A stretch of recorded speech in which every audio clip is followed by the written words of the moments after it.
I don't know the women's names who I'm always passing by on my street. Hello, ladies and gentlemen of the jury. It is I, Emily Sophia, here to break down the latest episode of Better Call Saul. Are we on, what, episode 7, 8? I think we're on 7. Because I'm pretty sure that the preview said 3 more episodes, and what do you know, I can do math. So, season 1, episode, hopefully 7, the correct number will be reflected in the video description. The episode is Bingo, so spoiler alert before we dive into the mad thick of things, as I will be bearing all in this review. And just so you guys can know when to expect these Better Call Saul reviews, since I am currently watching Bates Motel at 9 p.m. Pacific Standard Time, followed promptly by Better Call Saul, and I work full-time, I'm probably only going to be able to do 1 review per Monday night. And then Gotham's going to come back at some point. It's all going to get messy again. But things are slowly wrapping up, so I'll try and have these reviews up as soon as possible. Also, when you're done with this review, head down to the video description because I have some super cool podcasts that I would love for you to check out. One of them is an interview that I did on the Richmond Filmcast, and the other one is my latest episode of the weekly TV and movie talk show that I do with my friend Diego on the Waffle Press. So that is enough of the plugging. Let us dive right on in. So this was a very interesting follow-up to last week's 5-0, which starred our beloved Mike and was an incredible journey into his past. And what we got to see at the very beginning of this week's episode with Bingo was sort of the passing of the baton from the focus on Mike back to Jimmy.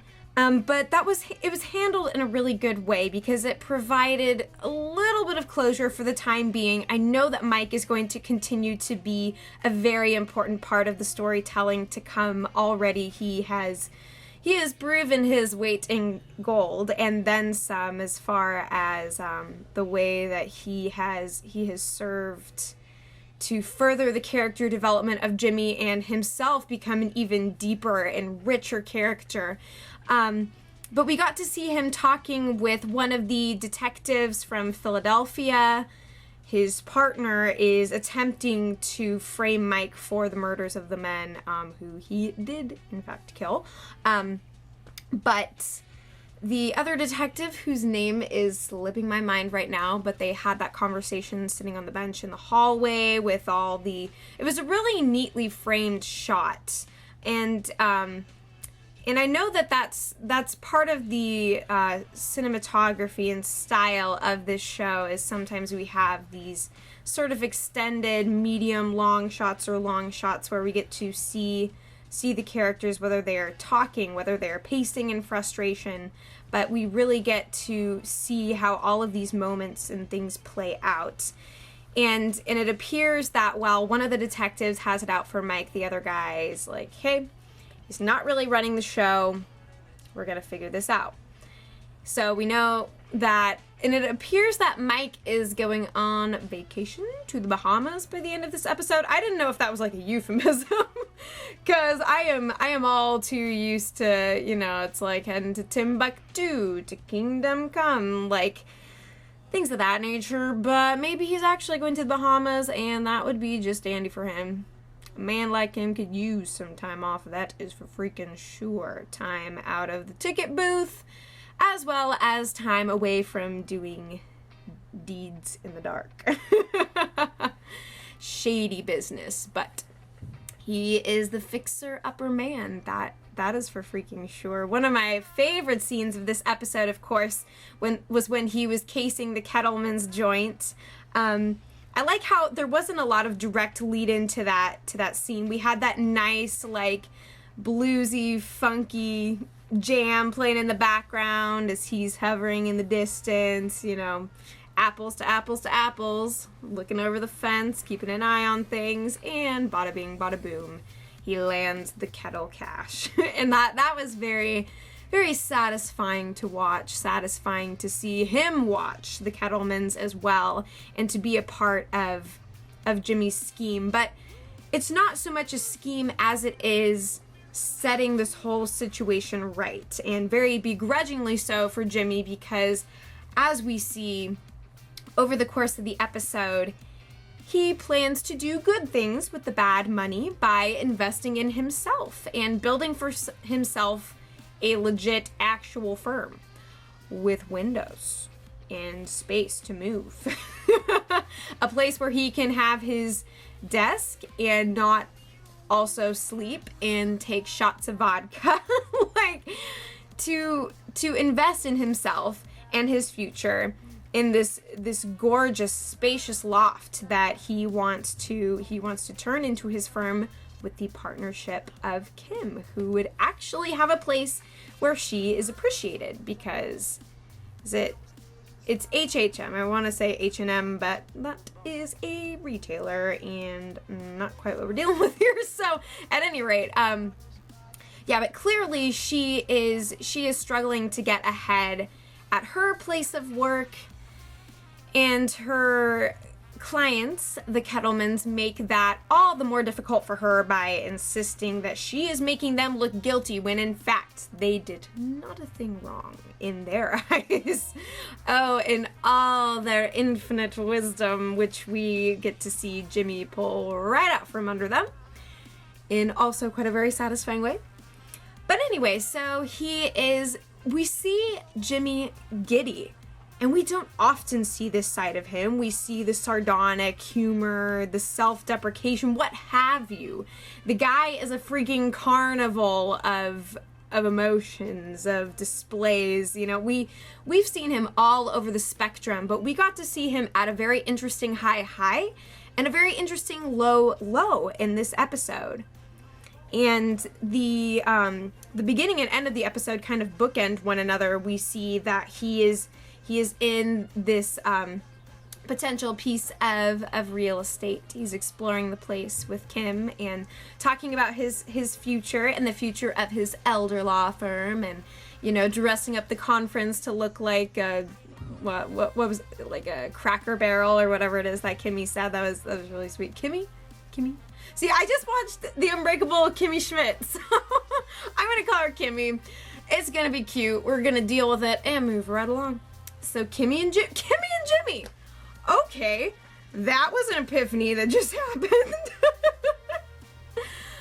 Oh, goodness. I love life. I love words. It's good. Kimmy, Jimmy. That's what they could be. Like the law offices of Kimmy and Jimmy. Dude, I would so be all up on seeking out their services, although I am not an elder. And to my knowledge, I'm pretty much doing all the things that are legal. But at the same time, you never know. Anyways, I digress. I just had a moment of excitement that I needed to share. But so the two of them are there together, and we see that he is leading all of this up to offering her that corner office with the gorgeous panoramic view of, well, the desert, but at least there is a blue sky to be seen. And it just stands in such stark contrast to where he currently is in the back of the spa. Really, the only kind of blue that he gets is that fish tank outside of his back office, you know? And so this is something that kind of represents that upward mobility, something that would really substantiate his success, take it to a whole new level. So he's not answering his own phone as some phony British receptionist, and he's not attempting to sleep in the same place that he also works on cases, and he's not spending all his livelong days at the nursing home leading those riveting rounds of bingo, which I'm sure he'd still do as long as he's trying to cater to this clientele and win their cat-loving affections. But this space, this office space that he is looking into, it represents more than just a change of pace. This is a change of everything to really boost himself up to the next level. And that is something that he has to sacrifice in order to do the right thing, which he says is he is kicking himself in the ass, putting the rest of his money into the bag of the Kettleman's stolen goods. And so we see that everything comes full circle when he returns to that space without Kim, without cash, without any way of investing in himself. And so he waltzes on in, shuts that door, and has himself a good old-fashioned little breakdown, and I mean, I'm sure that he has had one or two of those in the back of the spa, but here he is in this empty place. I mean, I'm sure that he's already completely furnished the loft in his mind. And so here he is, walking the grounds for probably what's going to be one last time, because Lord knows when he's going to be able to have the funds to come to this place again, and knowing that he doesn't have that partner in not crime. Not partner in crime, partner in not crime. Partner in fighting crime? I don't know. Debatable. Lawyers. But anyways, so when is he going to get to this place again? You know, he is perfectly poised and ready to elevate himself, ready to make good on all the good that he has done. He's established himself, and yet he doesn't have this place to call home. He doesn't have this place to build his American dream, or whatever you want to call it, however you want to look at it. And ultimately, it's because of these sacrifices that he has had to make. And we know that all of Jimmy's attempts to break good are going to go more or less awry in the future. But as for now, we get to enjoy and express sorrow over the tragedy that is the curious case of Jimmy McGill, a man who is better at being bad than good, but who can apply his thievery towards getting the thieves locked up. And for only 16 frickin' months in county prison. Please, Kettlemans. But, so I really enjoyed kind of the adversarial nature of his relationship to the Kettlemans in this episode, because we can see how, I mean, Betsy is all up on this. It is hilarious to see how much of a puppet her husband really is. I mean, I am almost 110% sure that she was completely and utterly behind this whole thing, because poor Craig has not the slightest. He tries to pick up on little tidbits of things that she says, and he's like, yeah, you see? Yeah, yeah, you know, she is his mouthpiece. Not only that, but I think she's also the think piece and the brains of this entire operation. And thus her husband is really, he's just there. He's just in this thing, and Craig hardly even seems aware of what he's done, even with all of the checks for bogus spending that he wrote to himself. This guy does not know. He does not know the business of laundry. Lord knows if he keeps his clothes clean. Yeah, his relationship with Betsy is so interesting. And interesting, too, to see her complete all-out desperation at the end when she realizes what has unfolded and what their hands have wrought in attempting to guilt Jimmy into going down on the sinking ship with them.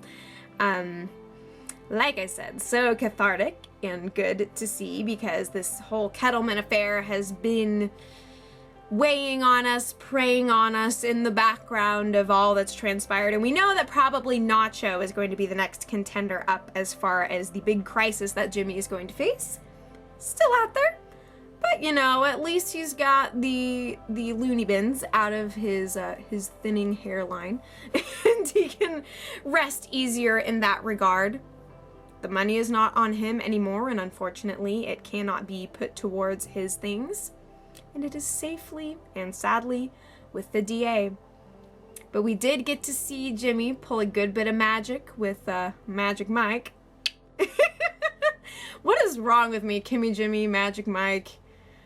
Oh, it's all a downhill slope from here, ladies and gentlemen. I just want to warn you. Don't expect less hamminess from myself. I will keep it coming.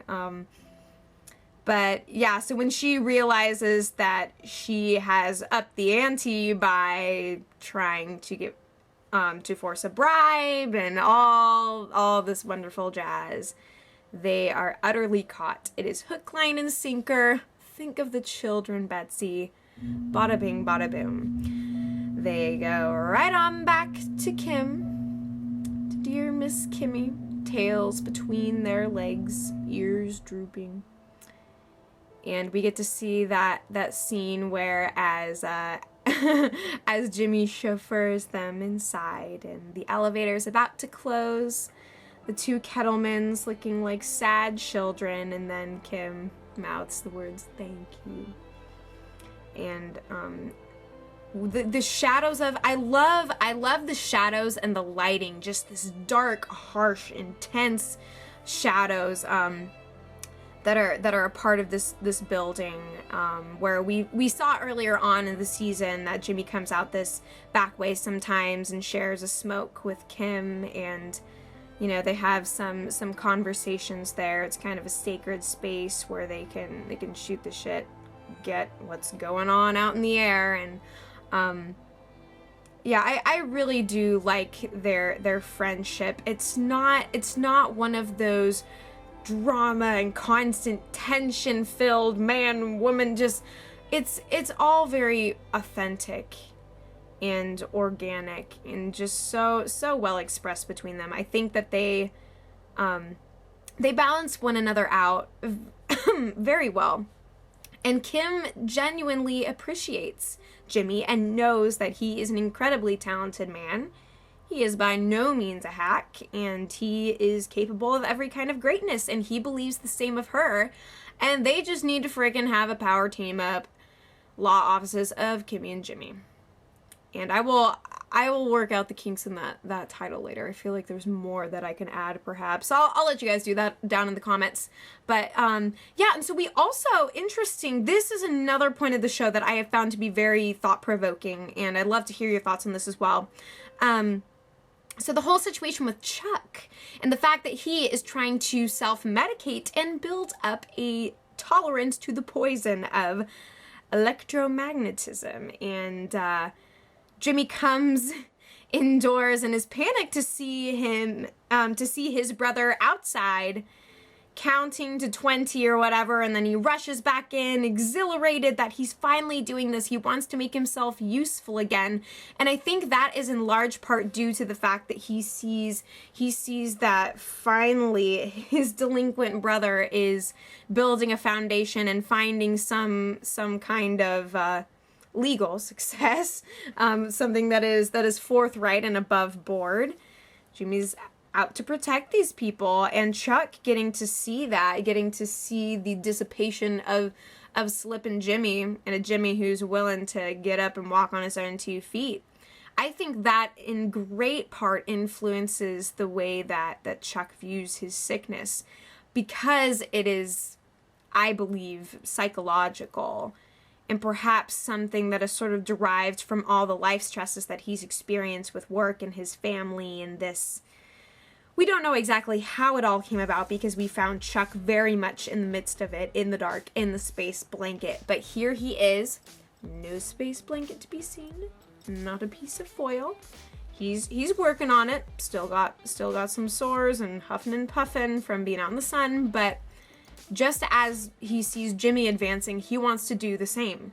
And so I anticipate that the next big pitfall for Jimmy, whatever that's going to look like, is also going to be manifested in Chuck and Chuck's attempts at recovery, which is really sad. But I think, too, that Jimmy is trying to kind of pursue a partnership with his brother, bringing in all these mysterious cabinet files and just drawers and drawers of papers that he knows that Chuck can't resist. I think Jimmy is looking for a partnership. He's looking for a partnership. He's looking for sponsorship. He is looking for a way to truly be, to truly exist, to not just be in between the woodwork, answering his own phone calls as somebody else. He wants to be who he truly is, and there are all these things that are kind of keeping him from that. Another of my favorite shots in the episode was, so there was that kind of weird angled shot where he's answering the phone at, he's at the senior center, and that big flashy bingo sign right next to him. Like, that was such a Better Call Saul moment, not just speaking about the show, but I mean the future persona of Saul Goodman is what that made me think of. So kind of little vision of the flash and cheesiness to come, but I'm excited and sad. It was a tough episode to see for Jimmy, but very good to see some doors closed, to see kind of where Mike is at today, where Chuck and Kim and, you know, everybody's on this chessboard, and we will see what's coming next. But thank you guys so much for watching again. I love you all. Leave your thoughts and things in the comments. We'll chat it up there. Looking forward to these last few episodes of season 1 with you guys. I'm probably gonna watch this over a bajillion times, so let me know your favorite moments, things that I forgot to mention, because my brain is only about so big as far as things that I can immediately call and pull out of it. So it's amazing that I can sit here and like talk for 25 minutes with about this much. I was like, I feel like a magician, like pulling like the scarf out of the sleeve and all the rainbow. Like, here's my mind, or like my mouth, and I'm talking, and it's just, woo, where does it come from? I don't freaking know. Where is it going? Into your ears and wherever else. But thank you guys. It is always a pleasure, and as always, I will be back before you know it.